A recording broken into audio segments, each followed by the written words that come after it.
All right, good morning, everyone.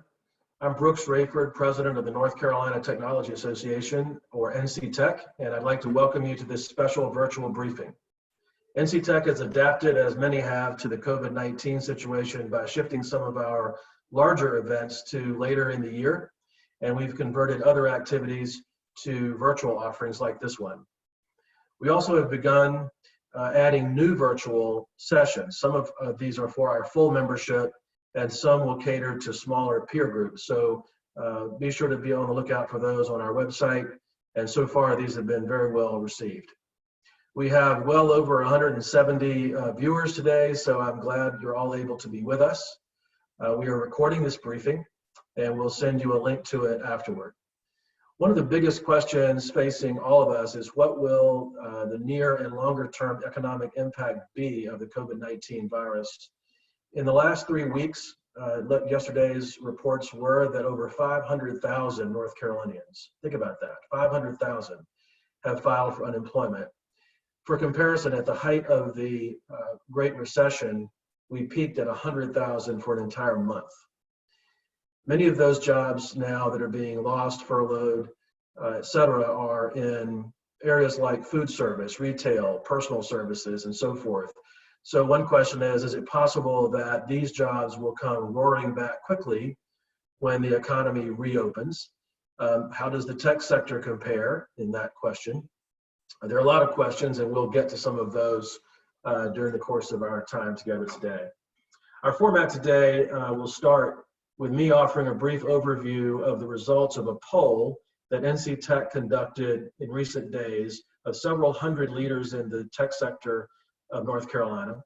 Then we'll have some welcoming remarks and observations from our sponsor, who I'll introduce momentarily, and then our keynote briefing from Dr. Michael Walden, who is the Neal Reynolds Distinguished Professor at NC State's Poole College of Management. I'll introduce these folks as we get to their segments, but start off, let me share the findings from our tech leader poll.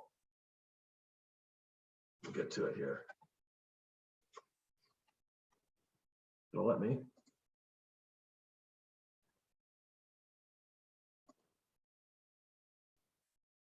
All right.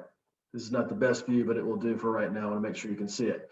We asked 8 questions of our nearly 300 tech leaders from across North Carolina, and they focused on areas from work situations now to hiring situations to challenges they were experiencing and so forth.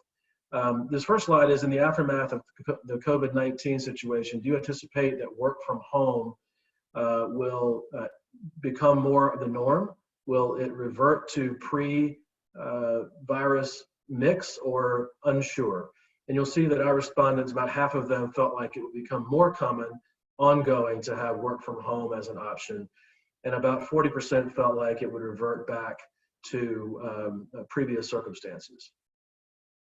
The next slide, I'm going to try to get us large again, see if this will work. Have you found the transition to work remotely generally smooth or somewhat challenging? You'll see that almost everyone is saying generally smooth. Oh, what happened there? There we go. All right. What percentage of your workforce is working from home? You'll see that among our respondents, well over 2/3 are saying that 90 to 100% of their employees are working from home. Probably not unexpected in the tech sector. What impact has the current economic environment had on your business? Interestingly, this one was a surprise to me, that 40% said that they've seen increased business, and 37% have seen no real change, and about a quarter has seen decreased demand. I had that backwards, sorry. Decreased demand was 40%, increased was 24%, and neutral was 36%. So a majority have seen no change or improved demand for business. I think probably other sectors would not see such a favorable chart. What impact has the current economic environment had on your hiring? And again, a surprise, 41% still hiring. About half have frozen, and only 7% have implemented or are exploring layoffs or furloughs or pay reductions. Again, I feel like this slide is probably different than what most of the other sectors would be experiencing. Then we asked, what month do you guess that in-person meetings and events will start to occur? Obviously, June is the overwhelming favorite here, about half. Another giant chunk say July. So most people are thinking the June, July timeframe, and the rest believe it'll be later than that. And then do you anticipate a V curve or U curve rebound in the economy? Dr. Walden will certainly speak to this. Our audience feels about 2/3 feel like it will be a U curve, which is a general flattening out, bottoming out, and then a big gradual return to strength. But a healthy third, or slightly more than that, believe it will be a quick rebound when it starts. In what month do you guess that measurable economic improvement will be seen? And this one, people are pushing out a bit further beyond when they think in-person meetings and events will happen. You'll see that almost nobody thinks this will happen in May. June picks up a chunk, July a bit more, August a bit more, but September is the largest choice of individual months. The largest choice of all is even later than that. So it seems like September moving into fourth quarter is when most of the leaders in the tech sector in North Carolina feel like they will start to see some measurable improvement. And this last slide, which I began with, because I didn't realize we were already that far into the slide deck, is the one that I mentioned earlier about work from home becoming more common ongoing. So that's a quick snapshot of what the mindset is of tech leaders across North Carolina. We are intending now, we did this right at the beginning of the month, and so given this input, we're going out to the press and to other key audiences following this call with this information in a press release. And our intention is to do an abbreviated version of this poll in I guess the 15th will be the next cycle. So the mid-month point and the beginning of the next month, we'll do this for a while and see what kind of shift there might be over time in attitudes about some of these questions. So with that, as we move through the rest of our briefing, we want to invite our listeners to use the Q&A function to submit succinct questions for Dr. Walden. Again, it's the Q&A function that is distinct from the chat function. The chat function will be used only for technical questions or concerns. Our staff will monitor that and try to address them in real time. But the Q&A function is what we will monitor to try to toss some questions or comments to Dr. Walden at the conclusion of his presentation. I'll introduce Mike more fully before he speaks, but to kick things off, I'd like to thank and introduce Dennis Stearns, whose firm is today's sponsor. Dennis is a member of the NC Tech Board of Advisors and a nationally recognized scenario expert. Dennis and his firm have been preparing for various pandemic scenarios since 2002. He has been helping businesses deal with the many challenges of this pandemic, from protecting the golden goose to how to turbocharge coming out of the crisis. Stearns Financial is a $1.3 billion independent wealth management firm with offices in Chapel Hill and Greensboro. They have been implementing a three-part strategy for clients from the early days of the COVID-19 crisis. I've asked Dennis to share the overview of their strategy, which will dovetail with Dr. Walden's presentation. So Dennis, thank you for supporting this session today and for sharing some of your insights. You'll need to unmute.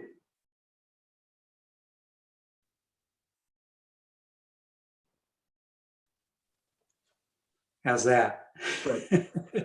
Good. Thank you, Brooks. Appreciate that. And yes, it's trying times for many of us right now and many of the businesses we work with.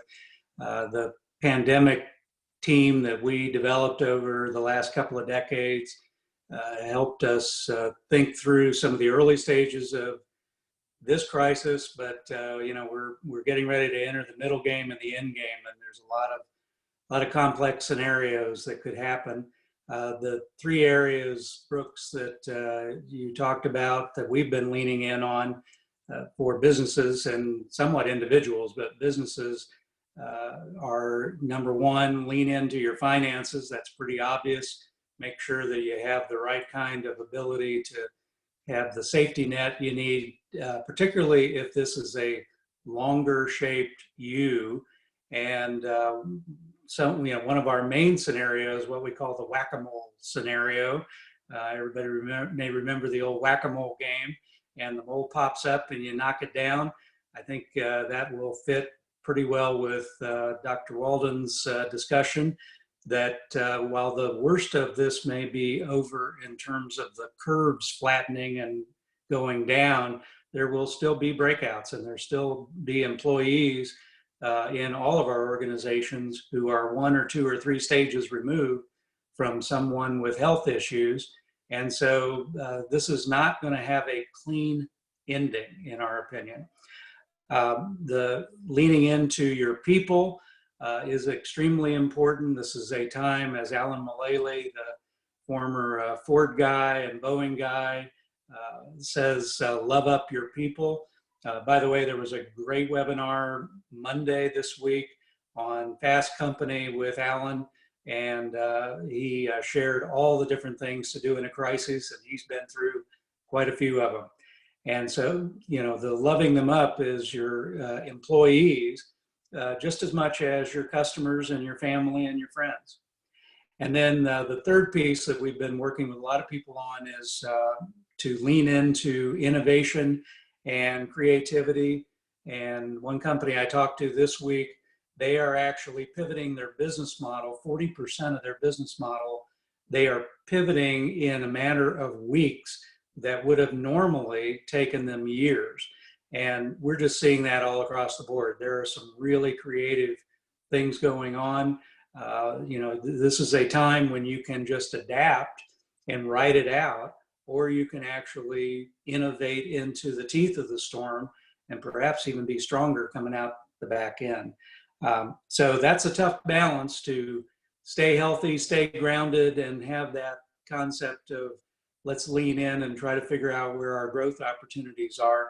I also applaud many of the NC Tech folks who have been leaning in to their local community. This is definitely a time when community needs all of us to help out wherever we can. Brooks. Great, thank you, Dennis. And if anybody who's interested in following up with Dennis and his firm, you can do that. Here you'll see that he's got an upcoming book, and here's his contact information if you'd like to follow with him on that, and his web address if you want to learn more about his firm and connect with Dennis. One of the things that I meant to mention at the beginning when I was going through the poll that we conducted is a little bit about who was polled, and I think someone has asked that question in the Q&A. We went to 300 people.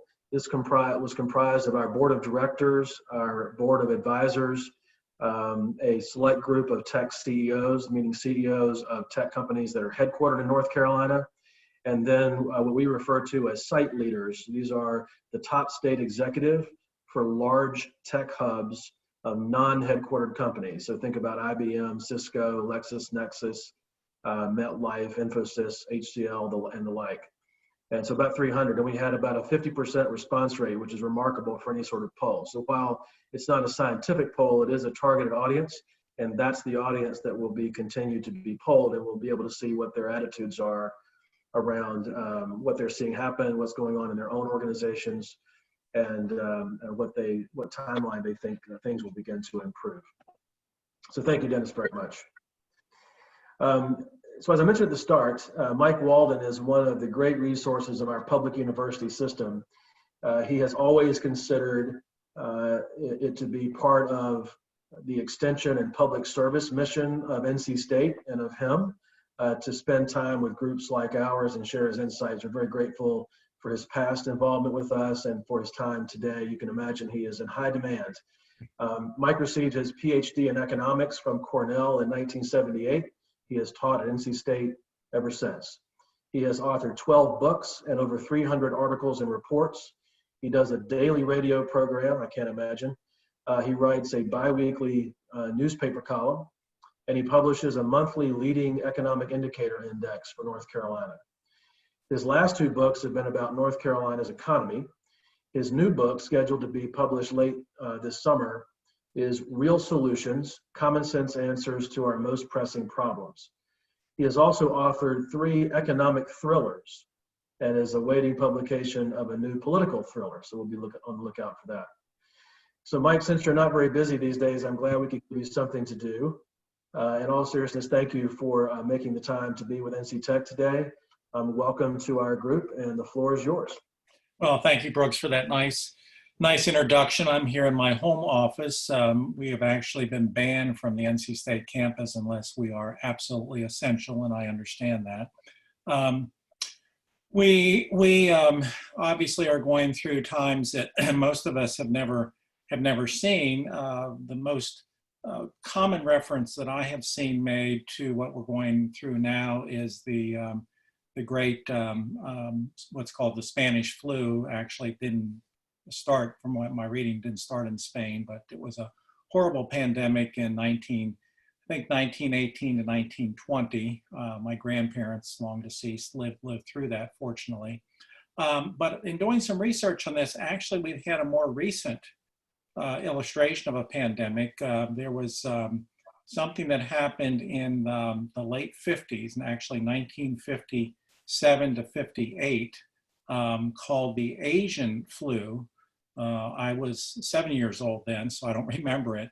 But it actually has some parallels to what we're going through now, I think, both health-wise as well as economically. Dennis mentioned, I think rightly so, that what we're going through now is not going to have a clear stop anytime soon. I think that if we look at the Asian flu, that the medical people say that actually occurred from August of 57 through April of 58. So about 3/4 of a year. And I think that probably sounds about right for what we're going through now, that we will hopefully have a reduction in the rate of death, reduction in the rate of new cases, hopefully have some antibodies, some vaccinations, some sort of cure later this year. But we're probably still going to be talking about this for a long period of time, which of course raises the questions about how we're going to adapt, how that's going to affect various industries, which I will get to. Interestingly, the Asian flu, again, 1957 to 58, killed 116,000 Americans, 116,000. Hopefully we're going to come well under that. Some of the projections, and of course these projections have been changing almost daily, had the expected death rate much higher just, I think, a week or 2 weeks ago. And fortunately, many of the models are bringing that down. So I hope we can come well under that 116,000. Economically, we did have a recession during that pandemic. We saw a drop in GDP, gross domestic product, which is usually the gauge for judging recessions, in the fourth quarter of 1957 by 4%, and then that was followed by a larger drop of 10% in the first quarter of 1958, and then we went on to grow. And in fact, I believe the third quarter of 58, which was 2 quarters after the drop, we had a very robust 9% growth rate. I think one of the apparent differences that we're already seeing now is most of the projections are showing a much deeper drop right now in the second quarter.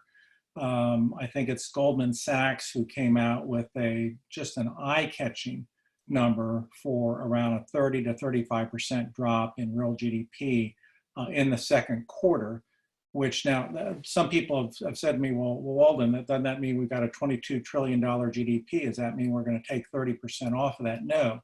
We're talking about a quarterly drop, the drop in GDP for that quarter. So that's going to come to about somewhere between $2 and $3 trillion, which sounds about right given what we're seeing with the unemployment numbers. The unemployment rate did not go up above 10%.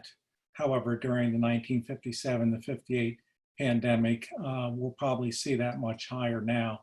So even though I'm hopeful that the death toll will be much under what happened in 1957 to 58, it looks like the economic damage is going to be much greater.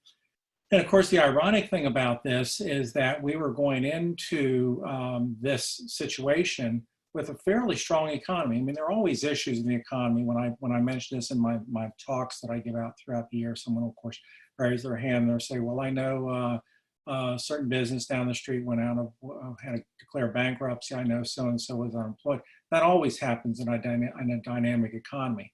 There are always going to be businesses and sectors and people who are having issues.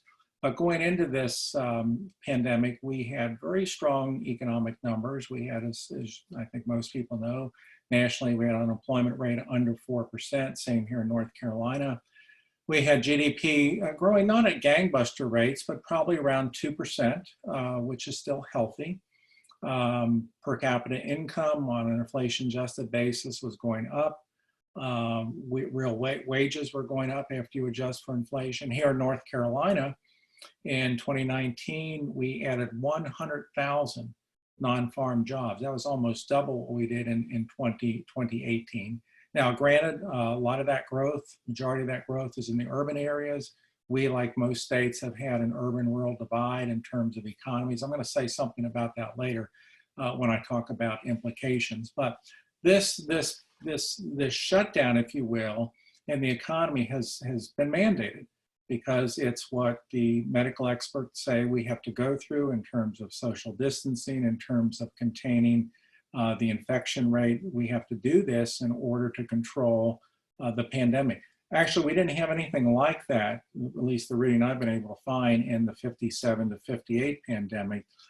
Some businesses did shut down because they had so many people who were sick, but there was no, as far as I can tell, any national order or state order or local order for people to shut down and businesses to shut down what we're going through now. So that's probably one of the major reasons why the economic numbers are probably going to be a little worse right now. So I think that's what makes this doubly hard, in the sense that not only is the medical damage there, but the economic damage is there. And if we hadn't had this pandemic, we probably would have gone on flying through this year with economic growth and probably into 2021. Now, I think from a policy perspective, the federal government has really stepped up. I think we learned from the Great Recession, when, with the benefit of hindsight, and I don't want any of our viewers to think I know everything and I call everything, absolutely not. But when we look at the benefit of hindsight, the federal government was somewhat late to the game in responding to the Great Recession, particularly the Federal Reserve. But when it became apparent what was happening, the Federal Reserve stepped up, the federal government stepped up. I think we came to this much faster. And I think the reason we came to some policy help much faster is because the origin of the shutdown, again, is policy, is government policy, saying we have to stay home, we can't go to work, et cetera, in order to control this pandemic. So I think policymakers knew this was going to create economic havoc, which of course it is in the process of doing. I don't want to get into the weeds here too much, but in economics, especially in terms of national policy making, we talk about two fundamentally separate policies. One we call fiscal policy, which is what the president in combination with the Congress do. That's usually in terms of changing taxes or changing government spending. And then we have monetary policy, which is what the Federal Reserve does. And both of those institutions really stepped up. Let me just give a brief overview. I think most people are aware that a couple of weeks ago, the Congress passed and the president signed I think it's called the CARES Act. I won't get into what all the letters stand for. Obviously, the first one is coronavirus. That's the $2.2 trillion package that is now beginning to be implemented. Among the major elements of that was $350 billion targeted towards small businesses. That's beginning to get ramped up, where a small business, defined as those with under 500 employees, can apply online for a loan that would cover their payroll costs and their other costs, and for I think 8 weeks. And if they are able to show that 75% of that help goes to payroll, and if also they do not dismiss any employees after they get that grant, then that loan, then that loan can turn into a grant. And there seems to be some confusion about, well, what if you hire back people you let go? Can they be added up? The answers I've been able to say fine is yes. And there's some discussion about, well, what if you live in a big metropolitan area where labor costs are usually a much smaller part of your total cost. So the regulations are a moving target, but at least that's where things stand now. And that's beginning to get implemented. We've already heard some stories about people not being able to, people being confused, what information, banks not being willing to work with them. Incidentally, this is all being done through the financial system, the banks. My view on that is, this is being done so rapidly and we're dealing with so much money that this is they're bound to be glitches. And we've already heard the White House as well as the Congress say if that $350 billion runs out, they're going to put some more money in. In fact, they may even vote to do that this week. And then there's some other things that are in that 2.2 trillion. There's some aid for big businesses. Now that's a different animal. We don't really know how that's going to work. That's much more controversial. The president has talked about maybe what the federal government will do is take a share in these large businesses like the airline industry, actually become shareholders. That happened in the Great Recession with the banking system. There's already some back and forth between the Congress and the president, particularly the House, over who's going to have oversight to this. So we'll see where that goes. And I think there'll be some controversy about that. There's targeted money toward farmers, for example. I've had questions on this for North Carolina. We have such a large farming community here. There's actually something north of $40 billion that's being allocated to help farmers in rural communities. There's money for hospitals, et cetera. So this is a lot of money that's trying to be spent very, very rapidly. Now, on the Federal Reserve side, I have been very impressed, and I think most people have, how fast the Federal Reserve moved. And essentially what the Federal Reserve did is they picked up everything that the Federal Reserve during the Great Recession under Ben Bernanke, everything that Federal Reserve did, and then more. They've added more. And so the Federal Reserve's package that they put together, it's estimated to be worth right now $4 trillion. The Federal Reserve operates behind the scenes, but they have already dropped their interest rate target to close to zero. They have announced they stand ready to go into the financial markets and help any sector of the financial market that seems to be having trouble. We actually had trouble a couple of weeks ago. It was very, very surprising, at least to me, where the Treasury, the buying and selling of Treasury securities froze up. That's very unusual because Treasury securities are well sought after. They're considered the premier investment in terms of safety in the world. And for that market to show any signs of freezing up, that was very, very troubling. The Federal Reserve moved in very, very quickly, and apparently that market's working well. The Federal Reserve has said they're going to stand ready to pretty much buy any financial asset they need to buy in order to keep liquidity out there. They won't get into the stock market, they never have, but other than that. Now, one very interesting issue, the Federal Reserve has talked a lot about, they want to help state and local governments, and we're not quite sure how they're going to do that. They do have the ability, obviously, to buy municipal bonds, which is somewhat a misnomer because it's debt for both states and localities. But there's been some discussion, at least, of will the Federal Reserve get into directly helping state and local governments, state and local budgets, because they're facing a problem. You've heard Governor Cuomo, if you watched his press conferences, he's been very, very vocal on this because the federal government can borrow money. They have unlimited ability to borrow money. So all the $2.2 trillion, that's all borrowed. Any additional money is going to be borrowed. States and locals can't, they're very restricted in what they can borrow for, primarily capital projects, for example, in North Carolina. You can't borrow money to supplement the general fund. So with people not working, with businesses not selling, with people not driving, all of our budgetary revenues in North Carolina for the general fund, the highway fund, et cetera, they're going to be under pressure. Now, we do have in North Carolina a fairly well-financed rainy day fund. That's only going to carry us so far. and it's not quite clear what the General Assembly would tap that for. So I think one of the things that one thing that I'm looking for is number one, what kind of programs the Federal Reserve might start implementing or talk about to directly help the budgets of state and locals.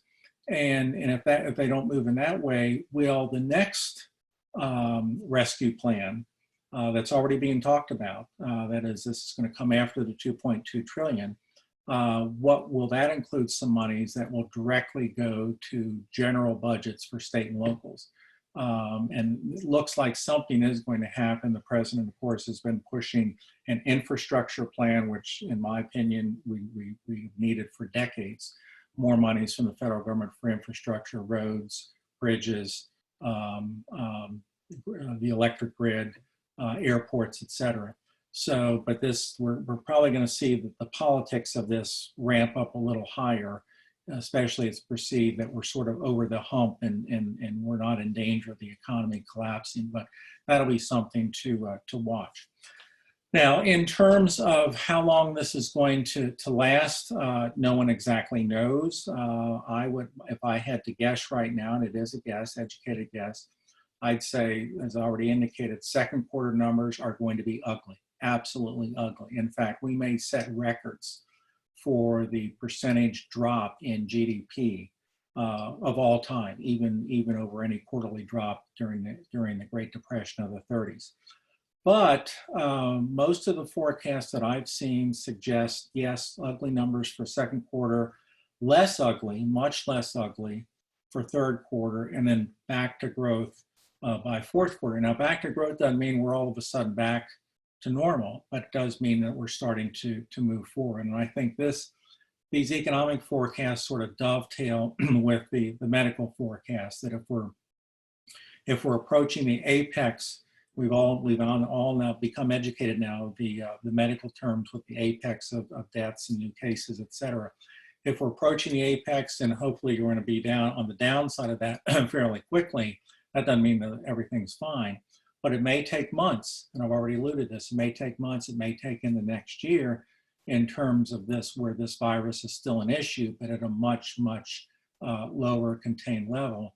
And I think GDP will probably follow that. So I'm on the side, or I'm of the mind, and I think Dennis indicated this too, he believed this, that we're probably in for a U-shaped recovery, meaning that we're going to come out of this gradually, and it'll take probably at least a year, if not longer, for real GDP to be back to where it was. I hope I'm wrong and we get the V-shaped recovery, which is the best of all worlds, where you have a sharp downturn, which we're going through, and then you have a sharp upturn. But I don't see that in the data. I think that, or in the expectations. I think this pandemic is, and I'll get to this in my next section, this is going to create a lot of after effects. I think one of them is simply going to be, people are going to come out of this scared. And they're going to come out of, most families or households are going to come out of this with their household finances damaged, even if they get aid, even if they get unemployment compensation. Their financial picture is not going to be as good as it was pre-pandemic. And so I think they are going to take time to recover. And we saw this after the Great Recession. One of the big reasons why we had a slow recovery, definitely U-shaped after the Great Recession, is people were scared. And people, the upside of this is people save more money. The savings rate, which had been close to zero, went up to almost double digits. But that means that money is not being funneled through in terms of going to the retail sector, et cetera. So I think this is going to, take time for people to recover from. Now let me talk about, let me say one more thing about a recovery. Two recoveries we don't want is, one is called the L-shaped recovery, which is really not a recovery. You go down and and then you just go sideways. And I think that's what really has prompted the fiscal and monetary response from the federal government to avert that. And I think we probably will avert that. The other recovery we can have is called a W. And that's where we go down, we come back, and then we get hit again and go down. And this would correspond to the virus coming back, which is actually probably what we should expect. Most of these viruses do come back. Now the question, when it does come back in the fall, is how strong will it be? And hopefully by that point, we will have had testing methods developed, we will have had some treatments developed, and maybe even, fingers crossed, if things can just speed like lightning, maybe we'll even have a vaccine developed. But a W would not be good, because we have a fall, we come back, we get optimistic, and then we're slammed again. And we saw that, for example, in the 1957 to 58 pandemic. And actually, my reading of the 1918 to 1920 pandemic, not only did that virus come back once, not only did it come back twice, it came back 3 times. And of course, the worldwide death toll was close to 100 million people. So that's something certainly we hope we will stay as far away from as possible. Now let me talk about, and maybe this will wrap up and then go to questions. Let me talk about some long-lasting impacts of this. And I'm very impressed with the survey that NC Tech has done and the results on that, and they certainly make sense. I think we are going to have some long-lasting impacts. In fact, I wrote one of my bi-weekly columns on this, which you can find on my departmental web or NC State website if you're interested. But I had about 4 impacts that I thought we're going to see. One of them was what I call tele in everything. Now we've been talking about telecommuting, teleworking. We've actually, if you read the medical literature, medical people have been talking about telemedicine for a long time. In my business, we are doing teleeducation, distance learning. That's been a gigantic growth area at North Carolina State University. So the thought is that we've had to employ, out of necessity, these techniques because of the pandemic. So I'm trying to teach my kids now through the computer. My wife is glad she's retired and she doesn't have to learn the computer, because she taught elementary school. But obviously we know K through 12 is doing the same thing. You've heard someone no less than the president talk in one of his press conferences about encouraging people to engage in telemedicine. And then obviously, and this is where your survey numbers showed, people in many industries, particularly the tech industry, have been able to telework or telecommute. I think probably now that we've had more experience with this, that will take off, although I think probably we need to do a lot more work in the educational area, because we've heard some issues there. I think telemedicine will grow, and I think telecommuting will also grow. In fact, some businesses may come away from this and say, this is great. Our productivity didn't suffer. And maybe we can downsize the office buildings that we need now. So there could be some negative ramifications of this for real estate. So I do think that will take off. I do think, and this is one point that I haven't heard, I do think that this might help close, or at least reduce, the urban-rural divide, both nationally and in North Carolina. Now you might say, why? Well, I think one conclusion many people are drawing from this pandemic is there is a hazard of living in close proximity to other people. There is a hazard of living in big cities where densities are high, and where there's a lot of interaction between other cities and other countries. I don't think it's a surprise that New York City is the hotspot in the country. Not only are densities high there, but there's obviously a lot of, New York City is, in some sense, our international city. A lot of interaction with foreign countries and foreign people.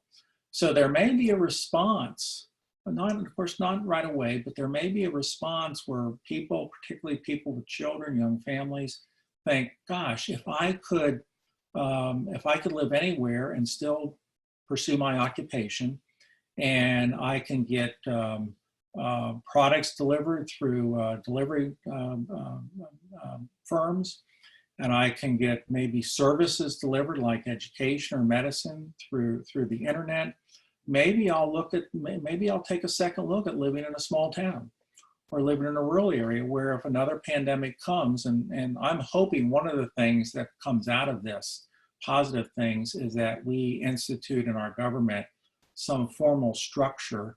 In fact, this isn't original with me. I think Scott Gottlieb, who had the FDA, recommended this, where we institute in the federal government, probably in one of the HHS somewhere, an agency that operates similarly to the National Weather Bureau, where they're making, with respect to weather, they're making long-run projections.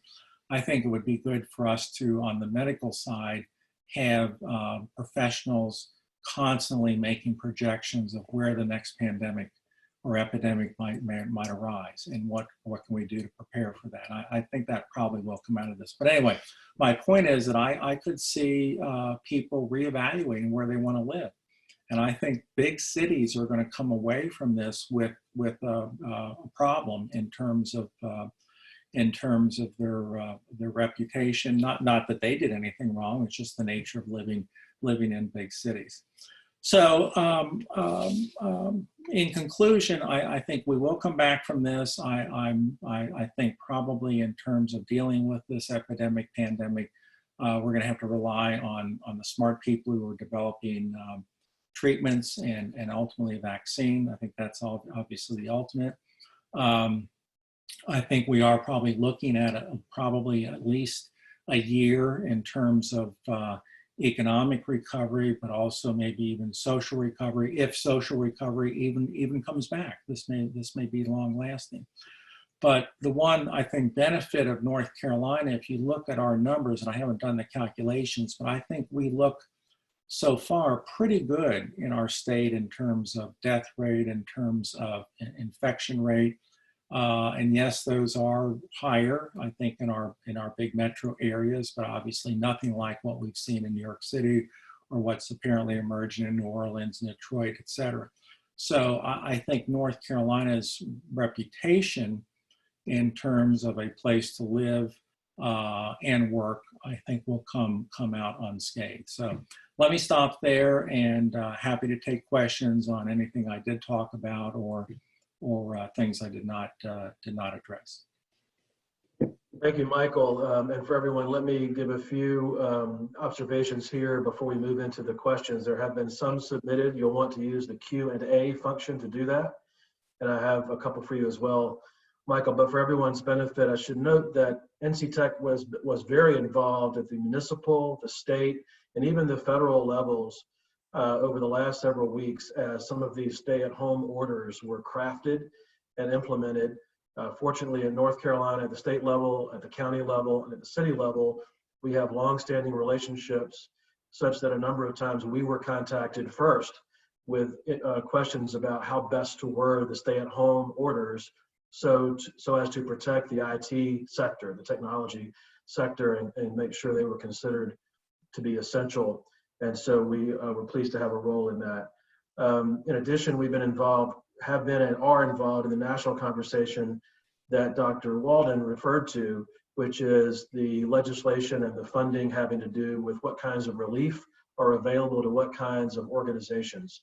Initially, there was a problem in the definitions with whether startups and early stage companies would qualify for some of the relief. We were active in advocating for and were successful as part of a coalition in getting some wording change for that.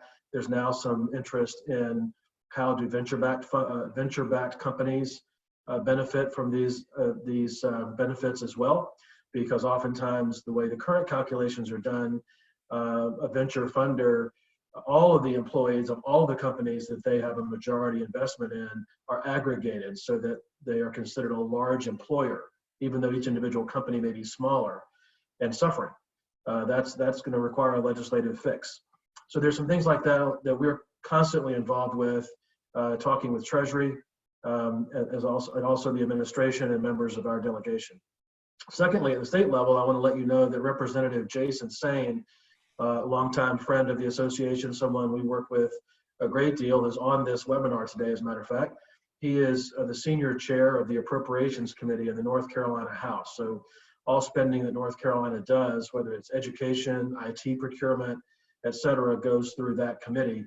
But he's also leading the legislative committee or working group on the COVID-19 response. And there are 4 working groups involved with that, one of which is on economic matters, and that's the one that he is leading. Representative Sain has agreed to do one of these kinds of sessions where I will interview him and talk with him a bit about what the state response is economically and otherwise to this, this pandemic impact. So we'll be scheduling that soon. Be on the lookout for it. We encourage you to sign up to listen to that when it comes. We'd like to hear from you. Contact us with topics you want to hear about, speakers you might recommend, content experts that you think would be worth us approaching. We're going virtual these next few months, so we want to fill up our schedule with meaningful and quality content. If you're interested in sponsoring a series or sponsoring these sorts of gatherings, let me know that as well, and we'll work with you on our new menu for that. Lastly, before we turn to Q&A, we have updated our website to include a COVID-19 resources section. There actually are 2 pages. One is listing any of our member companies and organizations that are offering free or steeply discounted services as part of a response to this pandemic. We will post there. We call it Members Helping Members, but really it's a place where your company can be featured with a brief description and a link. So send that our way. You'll find that on our website. And then a second page that has to do with other kinds of resources, whether it's learning resources or content, that sort of thing. So take a look at that and be in touch with us. We have about 13 minutes left before Mike hits his ending point. We've had a couple of questions come in over the Q&A platform. I'll lead with one and then move through those. Dr. Walden, I began my comments early at the start of this webinar with our poll, observing just my observation that probably a lot of the layoffs we're seeing, a lot of these filings for unemployment are coming from the service sector, people who were immediately let go because restaurants clearly shut down almost, went strictly to takeout. Hair salons, nail salons, entertainment venues have all closed entirely.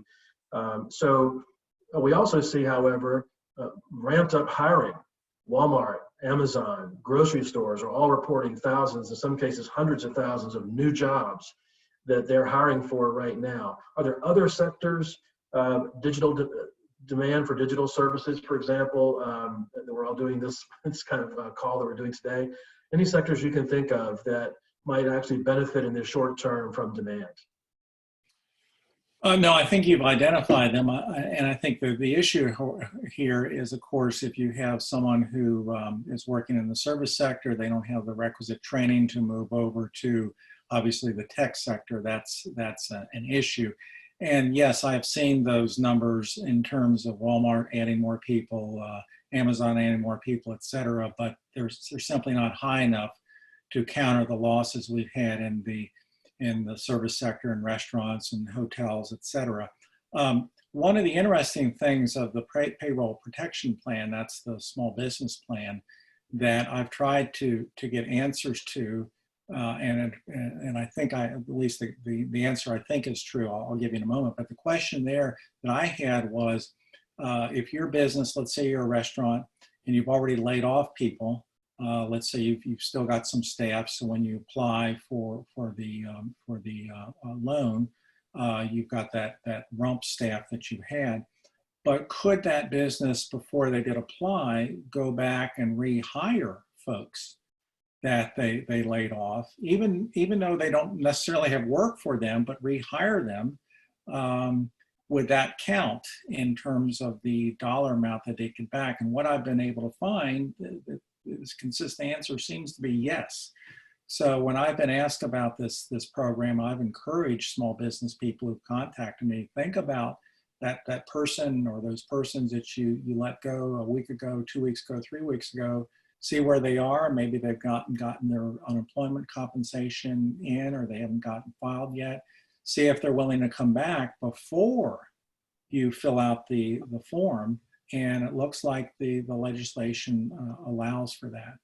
But there's no Yeah. question, I think, that this experience is going to further restructure our economy. I mean, our economy is always is restructuring. I mean, that's the nature of our dynamic economy. We wouldn't want an economy that didn't constantly move and shift and so forth. And we've had a great deal of movement in the 21st century, people out of the so-called blue-collar jobs, particularly in manufacturing, and moving into the new so-called white-collar jobs that your industry is a big part of.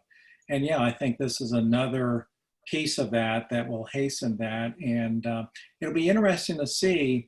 My wife and I have not gotten to the point where we're ordering all our meals in, or even a substantial amount of our meals. We may. Our neighbor across the street is doing that, and he's gotten very used to that. And he said, I'm going to continue that when things get back to normal. Right. It's going to be very interesting for me to see how some of these behavioral changes that have been forced on us in some sense, whether they continue, because that will have big impact on the answer to the question.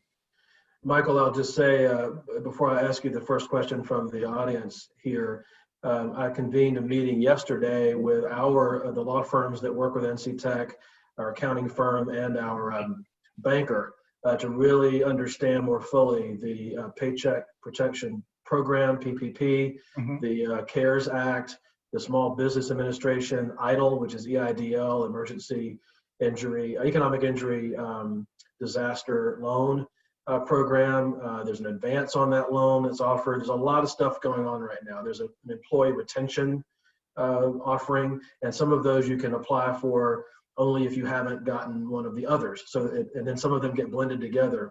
So it's complex.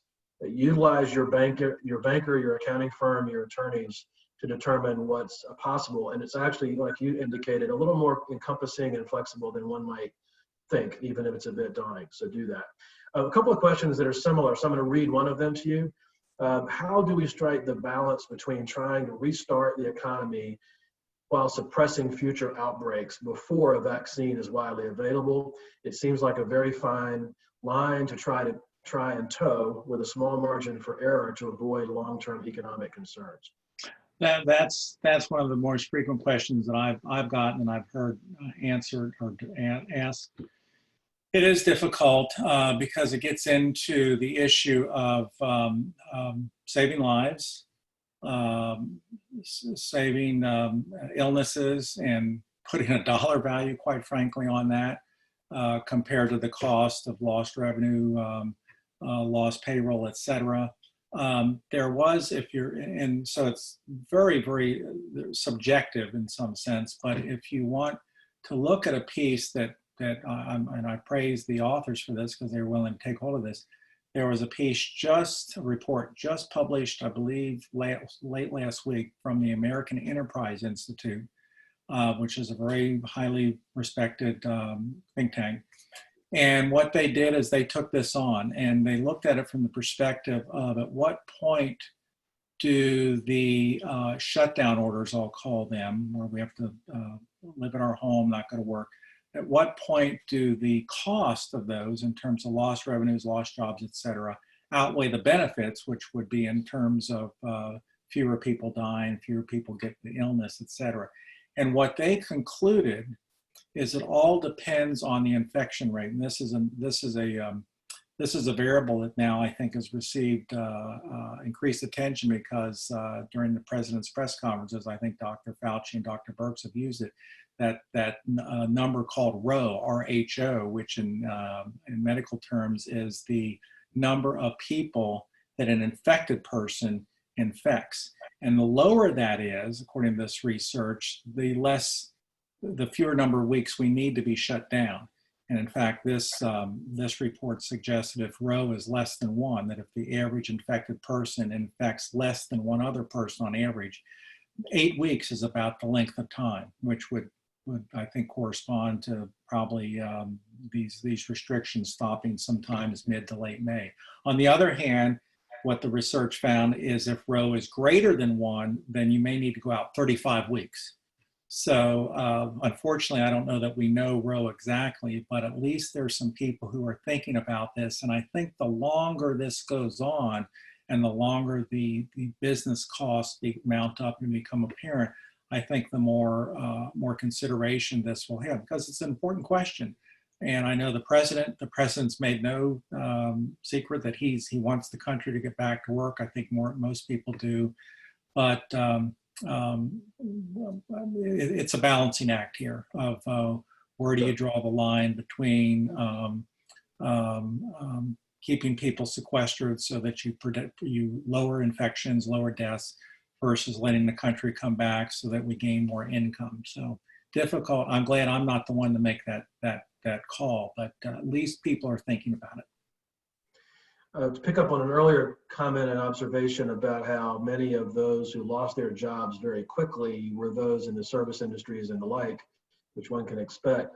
I'm certainly hearing anecdotally from members of our association two things from the tech sector. One is there are tech companies that are laying off or cutting compensation for a period of time, suspending benefits for a period of time, et cetera, those sorts of efforts. And of course, there's a freeze or a real ramping down of spending, whether that's signing on new contracts or renewing memberships in associations or chambers of commerce or that sort of thing, engaging in the community in that way. While the hiring back may be brisk among the service world once the economy reopens, because pent-up demand will require that, do you think there will be a similar rapid rehire rate or return to benefits and full compensation for those in the business sector, the tech sector, or do you think that will take a bit longer because companies want more confidence that things are really returning to strength? Yeah, I think the latter, and that's I've already indicated. My best prediction is a U-shaped recovery. Right now, all we hear is bad news, although I guess we had some glimmers of good news yesterday, but bad news. Once we consistently hear good news, and because psychology is very, very important here, people are still scared. But once we get good news, once we see the death rate go down, once we see the infection rate go down, once maybe we get some relaxation in some of the mandates limiting social interaction, then I think we'll see a pickup. But I don't see sharp. I see gradual, because I think people don't want to get ahead of themselves and make commitments that, especially when you hear folks predicting, already indicated this, the virus probably will come back this fall, but hopefully we'll be ready for it then. Let me ask you a quick final question so that we're respectful of your hard stop at 11. Thank you.